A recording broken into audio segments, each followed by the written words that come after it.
दुनिया बहुत सिकुड़ चली है, बहुत छोटी हो चली है, और इसमें अगर आप ये कहें कि आपको युद्ध से कहीं कोई फर्क नहीं पड़ता, कतई ऐसा नहीं है। कल से लेकर आज तक मिडिल ईस्ट में, यानी कुछ घंटों के अंतराल में, मिडिल ईस्ट या वॉर जोन या इजराइल ईरान संघर्ष में इतनी तब्दीलियां आ गई हैं कि निश्चित तौर पर इसका असर पड़ेगा, और विध्वंसक और भयानक और खूंखार होने की बात कही जा रही है। अमेरिका का दखल क्या रशिया और चाइना को उकसाएगा, जैसी की बातें पहले आई थीं। तमाम वॉर जोन के अपडेट्स भी आपको बताएंगे और क्या इसका असर पड़ने वाला है, इस पर भी चर्चा करेंगे। चर्चा की शुरुआत करते हैं। तो अंकुर सर हमारे साथ जुड़े हुए हैं। सबसे पहले तो सर, अमेरिका का हमला पूरी परिस्थितियां बदलने वाला। वो भले ही ये कह रहे हैं कि नहीं नहीं, अभी ईरान के पास वक्त है, वो सुधर जाए, वो शांति बहाली करे, लेकिन ये जो अपडेट हुआ है कुछ घंटों के भीतर, ये क्या कहता है? देखिए ललित, सबसे पहले तो बात ये है कि अमेरिका के हमले के बाद ऐसा लगा कि शायद सब कुछ थम जाएगा, ईरान पीछे हटेगा, एक दो कदम पीछे हटेगा, लेकिन अभी ऐसा नहीं लग रहा। ईरान ने बदले की कार्रवाई की है और हैपा जो एक पोर्ट है बड़ा इज़राइल का, वहाँ और तेल अवीव के साउथ इलाके में मिसाइलों से करीब 20 से 25 मिसाइल दागी गई, जिसमें से कुछ इंटरसेप्ट हुई, लेकिन कुछ ने एयर डिफेंस सिस्टम को बाईपास किया और इन दोनों शहर में काफ़ी नुकसान पहुंचा है।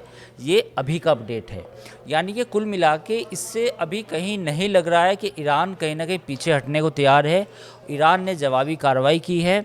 तो अब ये जो पूरा मिडिल ईस्ट में एक बड़ा संकट है या एक बड़ा युद्ध है या एक एस्केलेशन है, तो ये एस्केलेशन लैडर बढ़ता जा रहा है, कहीं से भी इसके कम होने के इम्कान बिल्कुल नहीं है।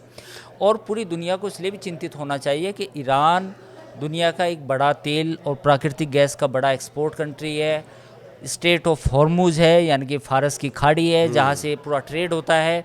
और तीसरी बात ये है कि इज़राइल का भी अच्छा खासा नुकसान हो रहा है, क्योंकि इज़राइल की जो स्ट्रेटजिक डेप्थ है, बहुत छोटा देश है, तो वहाँ पे अगर तेल अवीव पे और हैफा पे लगातार अटैक होते हैं तो वहाँ भी कैजुअलिटी बढ़ेंगी। जी जी।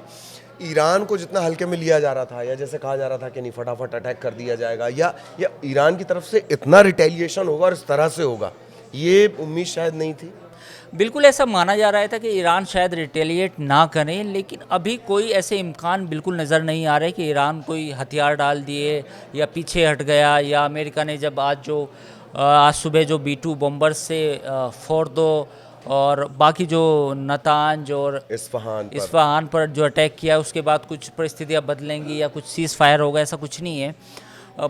बजाय इसके ईरान ने करीब 20 से 25 दो बार मिसाइल का जो बैरेज था वो फायर किया, और फायर करने पे जो हैफा की जो ऑयल रिफाइनरी है उसके आसपास और तेल अवीव का जो साउथ इलाका है, साउथ डिस्ट्रिक्ट बोलते हैं उसको, वहाँ पे एक बड़ी रेजिडेंशियल बिल्डिंग पे गिर गया। तो वहाँ पे वो बिल्डिंग लगभग फ्लैट हो गई, यानी कि वो पूरी तरह ध्वस्त हो गई। बेन गुरियन जैसे एयरपोर्ट तक पे टारगेट नहीं, एयरपोर्ट तो अभी बंद है। इजराइल को मालूम था कि जैसे ही अमेरिका का अटैक होगा तो उसके बाद जो है एयरपोर्ट को निशाना बनाया जा सकता है। तो बेन गुरियन समेत जो बाकी एयरपोर्ट्स हैं इजराइल के, वो फिलहाल बंद हैं।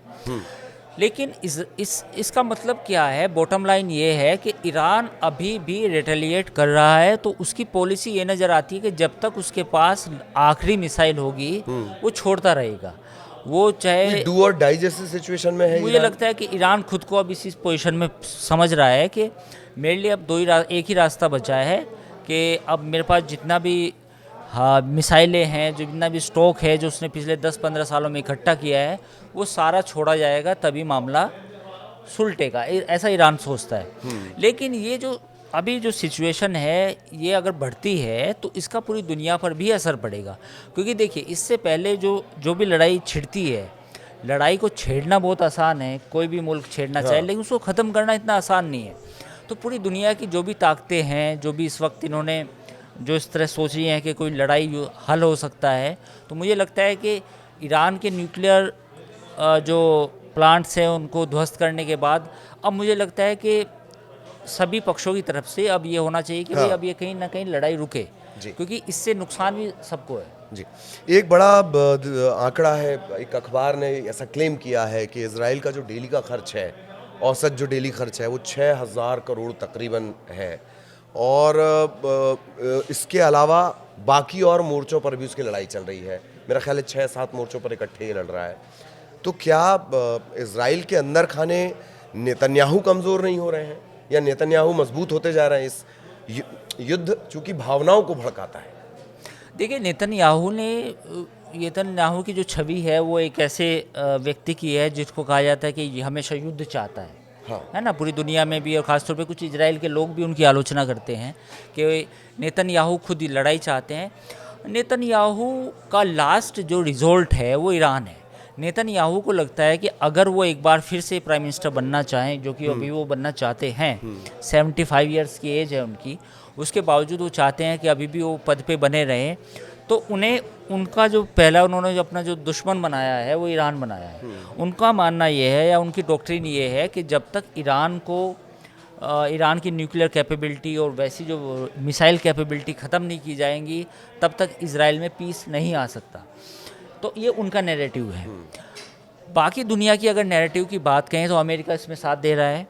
रूस और चीन ने अभी भी ये कहा है कि भाई ये जो एस्केलेशन बढ़ा है ये पूरी दुनिया के लिए अच्छी बात नहीं है, और एस्केलेशन अगर बढ़ता जाएगा तो कहीं ना कहीं इसके दूरगामी परिणाम ये होंगे कि एक तो ईरान से जो ऑयल का प्रोडक्शन है वो भी कम होगा, तो पूरी दुनिया को जो सस्ता तेल और प्राकृतिक गैस मिलती थी वो ना कहीं इफ़ेक्ट होंगी। और दूसरी बात ये है कि ईरान में जो एक तरह से वहाँ की इकोनॉमी अच्छा नहीं कर रही, क्योंकि वो भी तो लड़ाई में है। इजराइल का तो नुकसान है ही। भाई देखिए, इजराइल पिछले 2 साल से लड़ाई में है, तो उसका भी पैसा खर्च हुआ है लगातार। पहले हमास के साथ, फिर हिजबुल्लाह के साथ, फिर हुतीज़ के साथ, फिर ईरान के साथ, तो एक तरह से 4 मोर्चों पे तो उसने लड़ाई लड़ी है। तो ऐसे में इजराइल की इकोनॉमी भी तबाह हुई है, ऐसा नहीं है। दूसरी तरफ ये है कि ईरान का भी बहुत फ़ायदा नहीं हुआ है। अगर ईरान की अगर हम बात देखें तो ईरान भी अगर इस एस्केलेशन में जब से पड़ा है उसका भी नुकसान हुआ है। तो अब मुझे लगता है कि जो होना था हो गया है। अब मुझे लगता है कि बातचीत होनी चाहिए, जो दुनिया के बड़ी डायलॉग्स होने चाहिए, क्योंकि ये अगर जंग छिड़ती है तो इसका फ़ायदा तो किसी को नहीं होने वाला, इंक्लूडिंग इंडिया, क्योंकि हमारे भी ईरान के साथ अच्छे ताल्लुकात हैं, ट्रेड के रिलेशन हैं।